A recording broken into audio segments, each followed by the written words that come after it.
South Korea and the U.S. will begin their trade talks in the coming hour in Washington. In the meantime, U.S. President Trump has hinted at a new tariff rate on China in the weeks ahead. Korea's real GDP in the first quarter of the year shrank by 0.2% quarter-on-quarter, over slowing demand. Quarterly growth has remained below 0.1% for 4 straight quarters, sounding an alarm about the local economy. Large crowds have gathered in the Vatican to bid farewell to Pope Francis, whose body is lying at rest in St. Peter's Basilica for public viewing. It's April 24th, 8 p.m. in Seoul. This is Newscenter. Thank you for joining us. I'm Yoon Jung-min. Trade and finance chiefs will be sitting down with their U.S. counterparts in Washington in the coming hour. Their focus is expected to be on addressing tariffs announced by the Trump administration, including the so-called reciprocal tariffs. Moon has the details. As trade talks with the United States approach, the South Korean delegation has been making final preparations, holding a last-minute strategy session to review negotiation plans and assess potential scenarios. On Wednesday, local time in Washington, Finance Minister Choi Sang-mok and Trade Minister An Duk-kun convened a meeting with the delegation focused on reaffirming the objectives of the upcoming talks and mapping out tailored responses based on anticipated responses from Trump's trade negotiation team. The talks scheduled for Thursday will bring together South Korea's Finance Minister Choi, Trade Minister An, U.S. Treasury Secretary Scott Bessent, and U.S. Trade Representative Jamieson Greer. This 2+2 format, which includes both finance and trade chiefs from each country, marks a significant expansion from the traditional bilateral finance ministerial meetings typically held. Upon arrival in the U.S., Choi said that he aims to further strengthen the alliance between the two countries. An also spoke with reporters on Wednesday, outlining Seoul's primary objective, removing the reciprocal tariffs alongside separate levies on automobiles. Not long ago, a company like Hyundai Motor announced a large-scale investment plan in the U.S., so we intend to actively engage in discussions on that front to find a smooth and mutually agreeable solution to the issue. When asked about whether the government's strategy has shifted in light of Washington's recent softening stance on tariffs, An stated that the delegation plans to stick to what they have prepared. He also clarified that defense cost sharing is not on the agenda, despite Bessent's recent comments stating that trade and defense cost issues cannot be viewed separately. As for what comes after the talks, An explained that future discussions will be determined following Thursday's meeting. Moon Hae-ryun, Arirang News. Meantime, Trump hinted at a new tariff rate on China in the weeks ahead, seen as a de-escalation in the trade fight.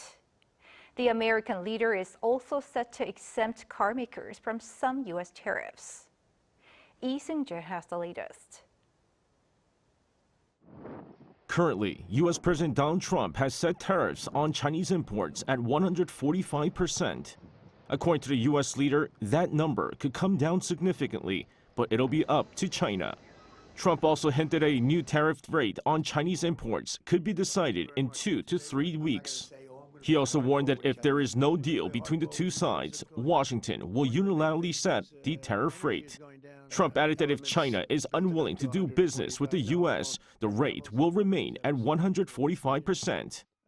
The comments come amid reports that the Trump administration is looking into lowering the tariff rate for China to the 50 to 65% range. Trump also hinted at de-escalating tensions with China by saying on Tuesday that 145% is too high and that it will come down substantially. Meanwhile, in another turnaround from the U.S. leader, he's now planning to exempt car makers from some U.S. auto tariffs. According to the Financial Times on Thursday, the latest move would exempt car parts from the tariffs that Trump has imposed on Chinese imports over the country's fentanyl production. It also includes levies on steel and aluminum products. Washington has been collecting a 25% tax on every car not assembled in the U.S., and a 25% tax on some imported auto parts is set to go into effect early May. Lee Seung-jae, Arirang News. The Korean economy posted negative growth in the first quarter. In fact, quarterly growth has been very low for 4 straight quarters, meaning a warning sign to the local economy. Shin Se-byuk reports. According to the Bank of Korea on Thursday, South Korea's real gross domestic product, a key indicator of the economy, shrank by 0.2% on quarter in Q1. This marks the steepest contraction since the fourth quarter of 2022, when the economy hit by the COVID-19 pandemic contracted by 0.5%. It's also the first negative growth in 3 quarters. What's more concerning is that quarterly growth has remained below 0.1% for 4 consecutive quarters, something that hasn't happened since related statistics were first compiled in 1960. Breaking it down, private consumption and government spending fell by 0.1%, while construction investment plunged 3.2% and facility investment dropped 2.1%, dragging down the overall growth. Exports declined by 1.1%, while imports dropped 2%, mostly due to falling energy imports. In fact, the Bank of Korea had already hinted at a possible contraction last week. It cited several factors, including prolonged political uncertainty at home and dampened economic sentiment triggered by U.S. tariff policies.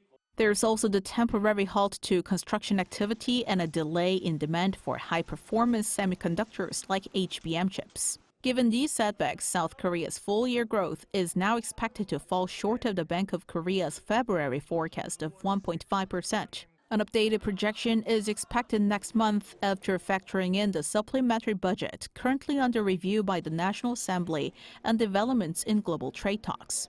However, one expert says that these measures alone are not enough to bring about a full economic rebound.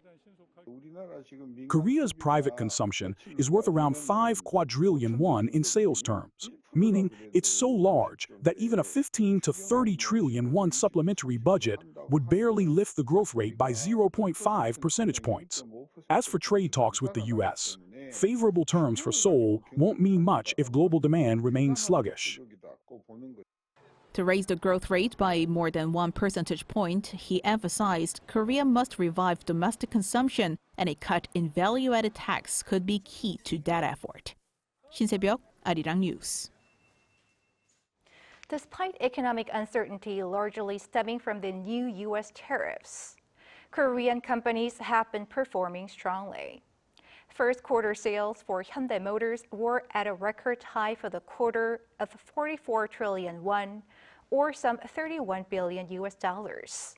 Operating profits also increased by some 2% compared to the same period last year. This was mostly driven by eco-friendly vehicles, including hybrid cars. LG Electronics also saw record high sales for the quarter, with an increase of nearly 8% from a year ago. The company attributed this to its B2B businesses as well as its heating, ventilation, and air conditioning solutions. The government has expressed deep concern over a Chinese structure built in a disputed area in waters off the west coast of the Korean peninsula. This was conveyed during a maritime dialogue held in Seoul on Wednesday between officials from the 2 countries, where China claimed the structure was built for fish farming and that it had nothing to do with its territorial rights. South Korea's foreign ministry said both sides decided to continue communication and agreed that the issue should not hinder bilateral relations. From 2018 until last year, China built 3 structures in the Provisional Maritime Zone, where the 2 countries' exclusive economic zones overlap, raising alarm bells in South Korea over concerns that Beijing could possibly be seeking territorial rights in this area.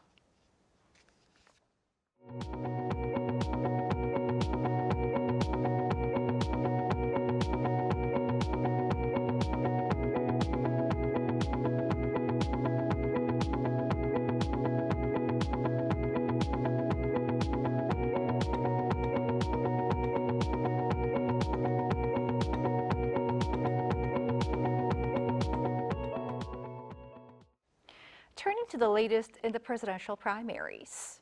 The Democratic Party candidates are at the party's stronghold Honam region, boosting their votes as the primary closes on Sunday.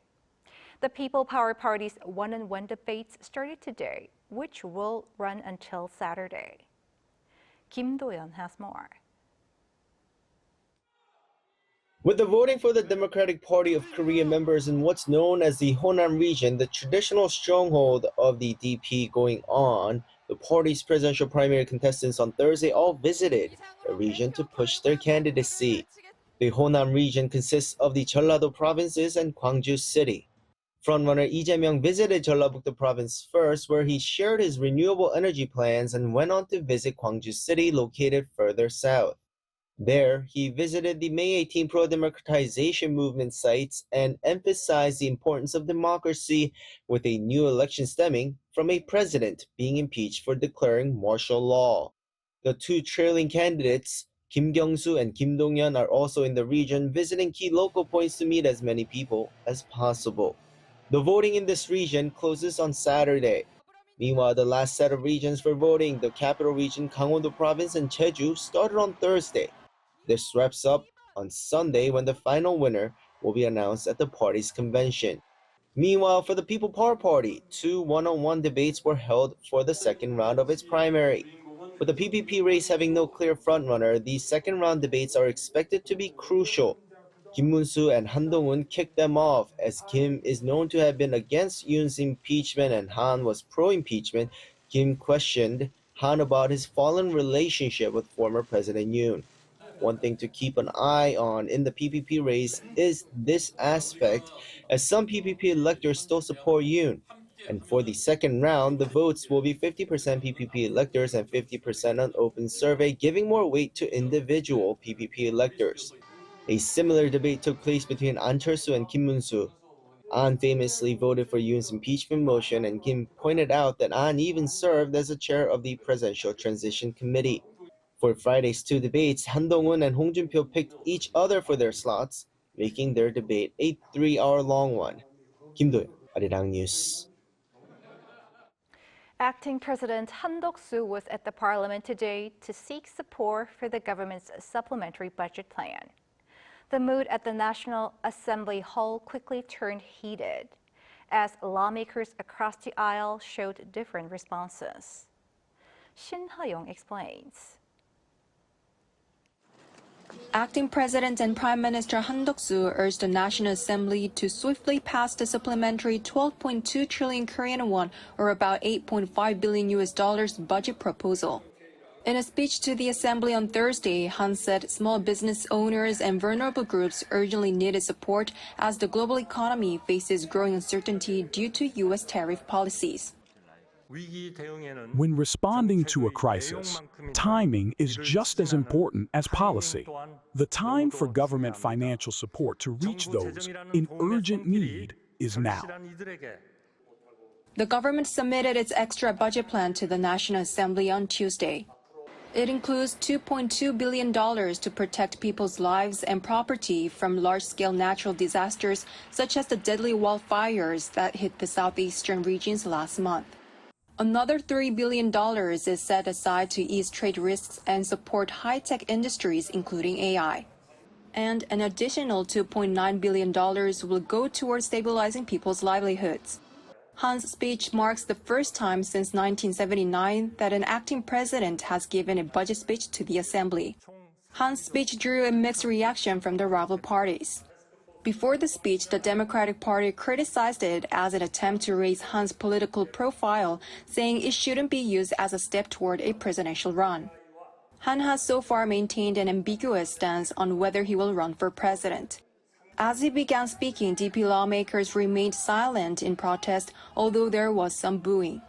Meanwhile, the People Power Party applauded Han after the speech and pledged to help quickly pass the budget. However, the rival parties clashed again when National Assembly Speaker Woo Won-sik openly criticized Han, bringing up his nominations for 2 Constitutional Court justices. The acting president needs to handle his duties responsibly. I'm saying this as the Speaker of the National Assembly, on behalf of the people. In response, PPP lawmakers strongly protested while DP lawmakers applauded. 신하영, Arirang News.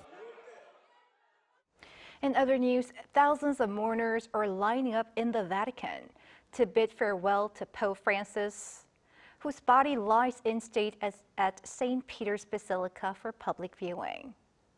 Choi Soo-hyung tells us more. Thousands of people queue in St. Peter's Square to say a last farewell to Pope Francis.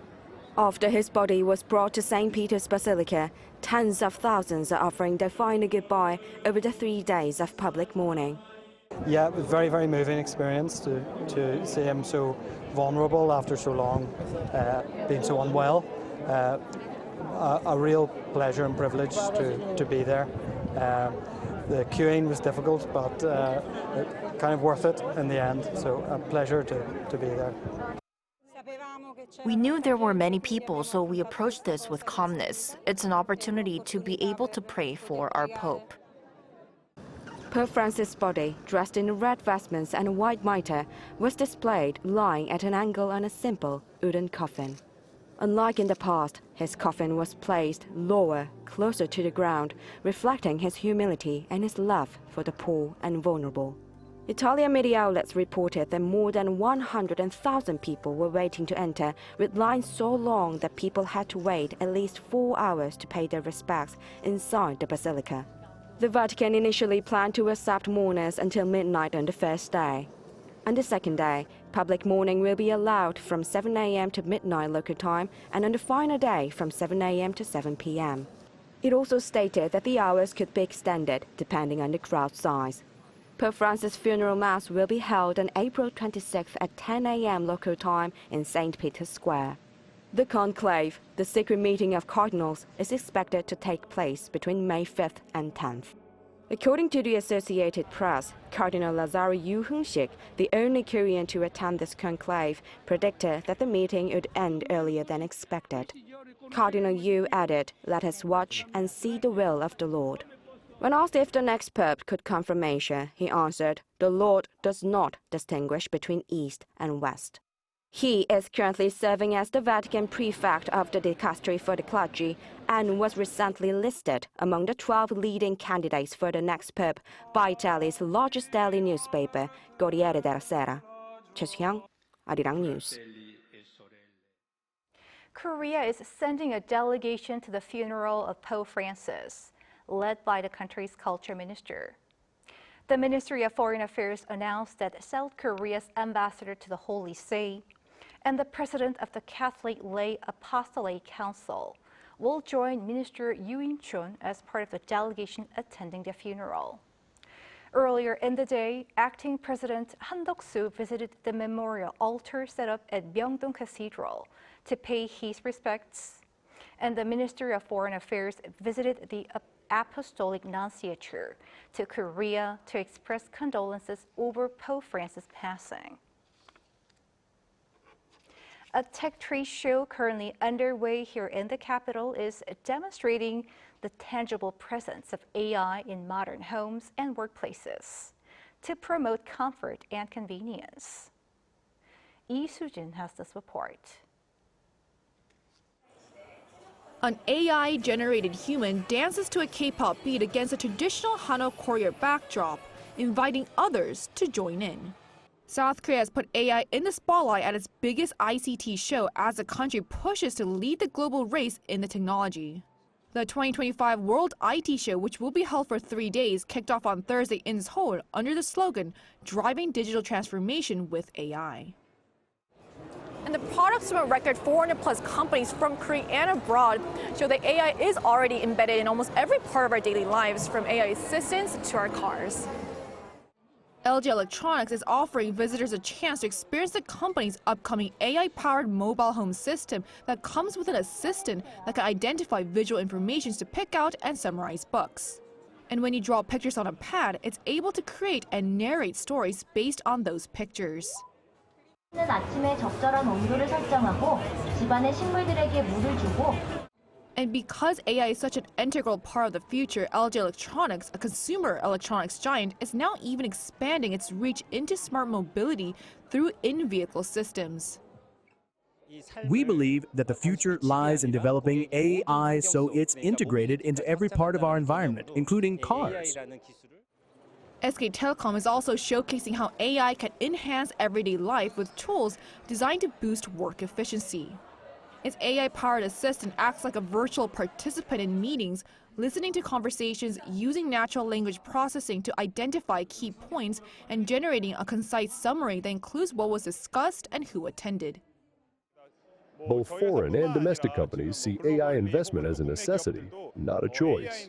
That's why we wanted to showcase how AI is transforming and will continue to transform our daily lives. But these AI breakthroughs and those to come are only possible through semiconductors. That's why companies like Telechips, a local semiconductor firm, are advancing AI technologies for automobiles to meet rising demand, while also focusing on localization to stay competitive amid growing trade pressures. There are global risks in the supply chain stemming from trade tensions between major world powers. So it's important to produce locally, which we think is our biggest strength right now. He added this has let the company supply major clients like Hyundai without trade disruptions, part of a growing shift towards self-reliance as firms avoid import risk regions to stay competitive in the global AI race. 이수진, Arirang News. On the cultural front, Light and Thread, the new book from Han Gang, who won the Nobel Prize in Literature last year, topped the online bestseller list in one day. The new publication ranked first in sales at online stores of Kyobo Book Center and Aladdin, and third at Yes24's online store on Thursday. The total number of copies sold has not been calculated yet, but its first-day sales were much higher compared to Han's previous works, such as We Do Not Part, The White Book, and Human Acts. Light and Thread, composed of 12 pieces of prose and poetry, is being sold offline at bookstores starting from today. Blackpink member Rosé has secured 2 nominations at this year's American Music Awards. They include Collaboration of the Year for the hit song 아파트 with Bruno Mars and Favorite K-pop Artist. With regard to the latter nomination, she shares it with other K-pop artists, such as Jimin and RM from BTS, as well as Stray Kids. The 2025 American Music Awards will take place in Las Vegas next month.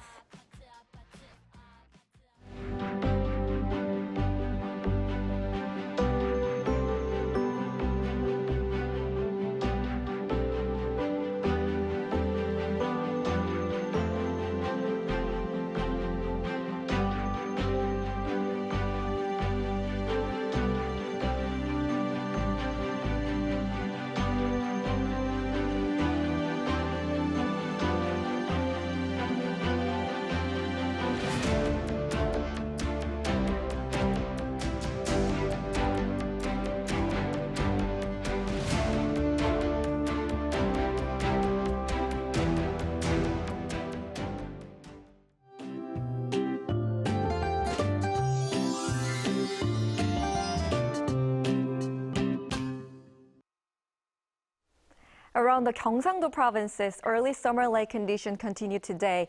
Daegu rose up to 26 degrees, about 10 degrees higher than yesterday. However, the temperature in Seoul and the west stayed at around 20 degrees. As the cold air comes down from the northwest from tonight, it will get chillier tomorrow, with Seoul dropping to single digits, only 8 degrees. Meanwhile, gusty winds are blowing strongly throughout the country again. Strong winds of around 15 meters per second are expected until tomorrow. The atmosphere in the eastern parts of the country will gradually get dry as well. Please take extra precautions not to cause any wildfires. Tomorrow, Chuncheon will start off at 4 degrees, Busan at 10 degrees. Daily highs will move up to 17 to 20 degrees all over the country. Morning will continue to be chilly until early next week. That's all for Korea. Here are the weather conditions around the world.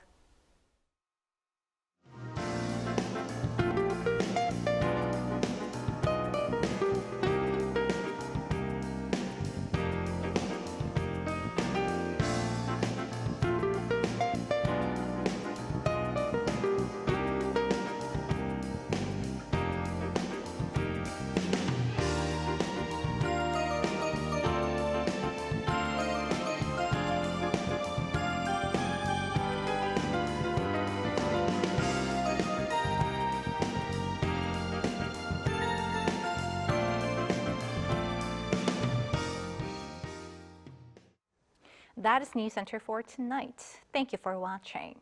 A panel session up next.